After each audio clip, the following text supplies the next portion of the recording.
Hello, you're welcome back to today's sharing. And today's Mother's Day in North America. So happy Mother's Day to everyone out there. We're going to continue with our episode of Hearing God's Voice. We did a couple episodes in the past, so you can go back and take a look at those ones. So I'll have to continue here. So we're talking about the steps or the keys to hearing God's voice, or how we can know and actually put to practice how to hear from God. You know, as today is Mother's Day, as I said before, it's God is our Father. So just imagine when you have a parent, you know, and only the son or the daughter keeps talking and talking and talking and talking and saying all kinds of things that he wants to say, but then the parent does not even respond. The mother does not respond, or the father does not respond. That's not the ideal way. Communicating with God is supposed to be a two-way dialogue. You know, you talk to your God or you talk to your Father, and then He responds back. He talks to you He replies to whatever you have said. So we've said a few things in the past, you know, talking about hearing God's voice.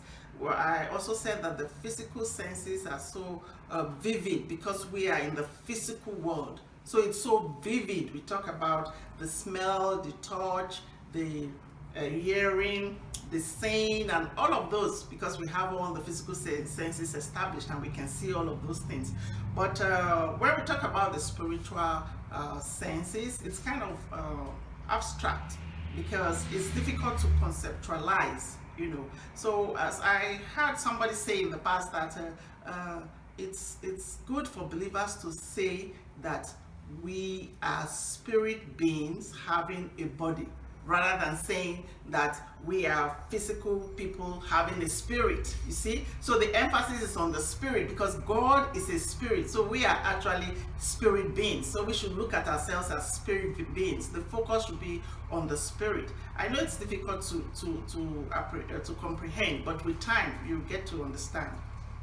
You know. So if we go to John chapter 4 verse 24, it says, God is a spirit, and they that worship him must worship him in spirit and in truth. That tells us that God, who is our Father, if you are a Christian, so God is a Father to you, you should have that kind of relationship with him. So he is a spirit, and he has made us in his very image and likeness. So he has made us as spirit beings having a body.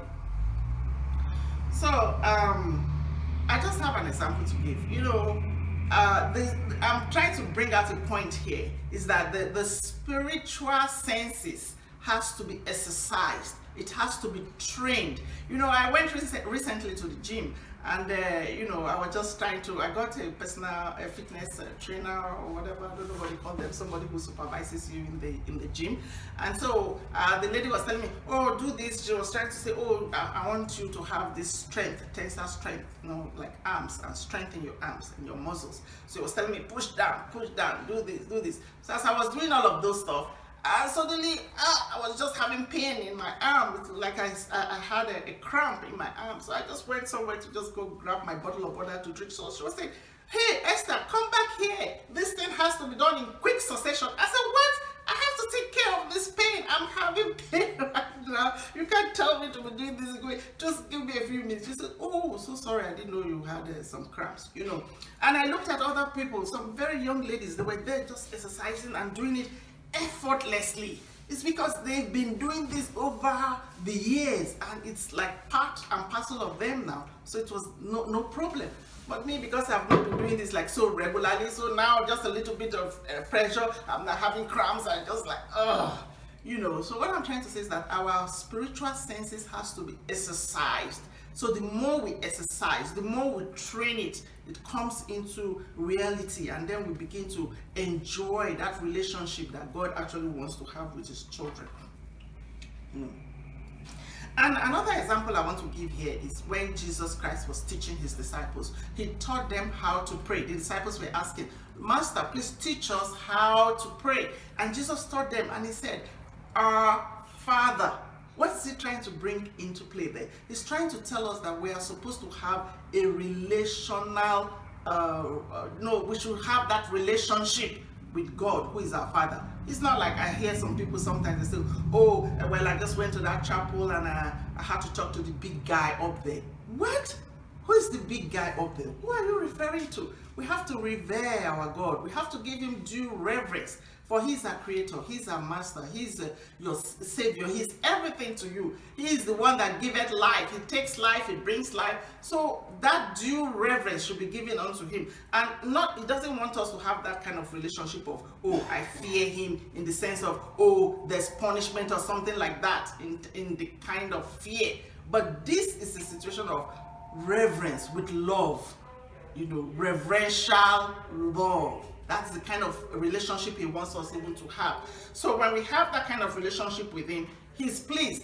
And the only way we can have this is when we realize who we are in Christ and how to approach his presence, so that we can have that relationship with him. So one scripture that I love so much is Deuteronomy 29:29. It says, the secret things belong unto the Lord our God, but those things which are revealed belong unto us and to our children forever, that we may do all the words of this law. You see, what he's trying to tell us here is that God is the embodiment of everything. He knows everything. There's nothing that is a secret before him, right? He knows all things. But the secret things belongs to him. It is only God who can unveil, certain facts, certain things to us. So if we do not come to him, there's no way he can unveil those secrets, that he has. So that and the more we know him, the better we serve him and the better relationship we have with him. So that is why we need to learn and train and exercise our spiritual senses, so that we can be able to have that communication with him, that dialogue with him.